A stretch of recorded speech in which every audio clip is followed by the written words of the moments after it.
Bismillahirrahmanirrahim. Assalamualaikum warahmatullahi wabarakatuh. Selamat berjumpa kembali pada pembelajaran PAI, Pelajaran Pendidikan Agama Islam dan Budi Pekerti. Hari ini kita masih membahas di bab kedua, yaitu menghindari minuman keras, judi, dan pertengkaran.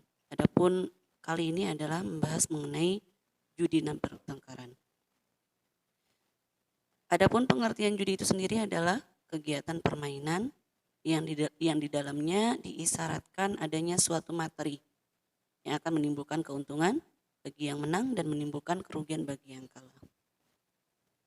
Banyak sekali terjadi perjudian ini bukan hanya secara nyata saja, tapi sekarang sudah banyak sekali yang namanya perjudian secara online. Ada yang namanya game online, kemudian di sana ada diselipkan tentang pembayaran dan lain sebagainya. Itu juga adalah salah satu bentuk judi. Sekarang banyak sekali hal-hal yang demikian. Jadi Ibu mohonkan kepada kalian itu hati-hati. Karena itu juga termasuk dalam hal perjudian. Sifatnya judi ini biasanya akan ketagihan. Apalagi kalau sudah misalkan dia merasa menang, dapat sesuatu yang banyak, uang atau materi tersebut, maka dia akan terus-menerus akan mengulang perbuatan judi. Jadi tolong dihindari karena dilarang oleh ajaran Islam.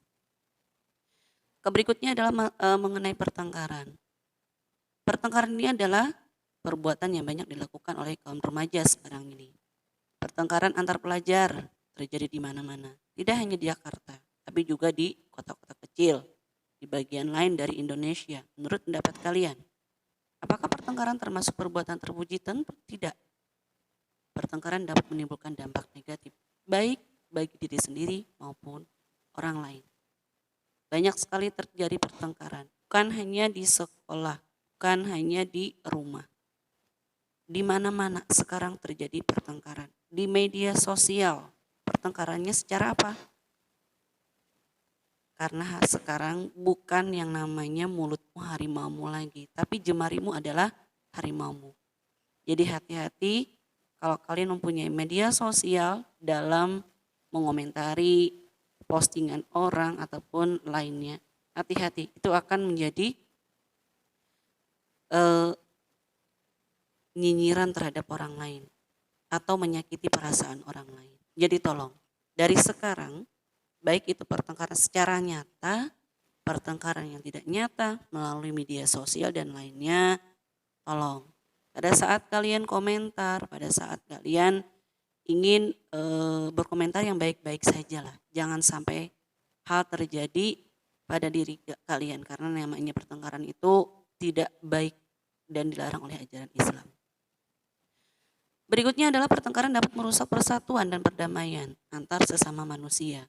Pertengkaran dapat membuat sesama bertengkar, terluka, bahkan sampai meninggal dunia.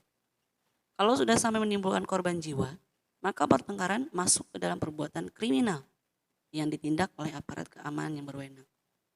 Banyak sekali terjadi karena mulut badan binasa. Banyak sekali gara-gara hanya pertengkaran sepele. Hanya gara-gara misal kalau terjadi di sekolah itu bersesambatan nama orang tua lah atau apalah, nanti ujung-ujungnya terjadi pertengkaran atau perkelahian. Khawatirnya nyawa nanti melayang. Jangan sampai terjadi, nauzubillahi min dzalik. Islam menyatakan bahwa manusia yang membunuh satu manusia bukan karena manusia itu membunuh manusia lain atau berbuat kerusakan, maka dia dianggap telah membunuh semua umat manusia. Intinya di sini adalah dia bukan hanya membunuh satu aja, tapi semua. Ibaratnya di sini adalah menyakiti perasaan keluarga yang dibunuh, tetangganya, atau siapapun.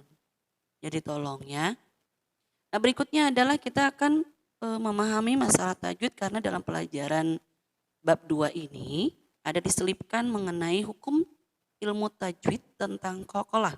Baik itu qalqalah sugro, qalqalah kecil maupun qalqalah kubro atau qalqalah besar. Adapun penempatannya nanti akan Ibu jelaskan pada pembagian ya, pembagian dari qalqalah tersebut. Adapun pengertian qalqalah adalah bagian dari hukum bacaan dalam ilmu tajwid yang dibacanya secara memantul atau dipantulkan. Ini jelas sekali di dalam Al-Quran, ada beberapa tanda-tanda tajwid. Contohnya qalqalah juga ada termasuk di sana. Pastinya kalian pada saat membaca Al-Quran pasti ada namanya qalqalah. Jadi cara membacanya dipantulkan atau memantulkan huruf bacaan tersebut. Adapun pembagian qalqalah itu ada qalqalah sugro, ada qalqalah kubro. Qalqalah sugro itu adalah huruf qalqalah berbaris mati atau sukun yang letaknya di tengah ayat atau kata dan bunyi pantulannya kecil.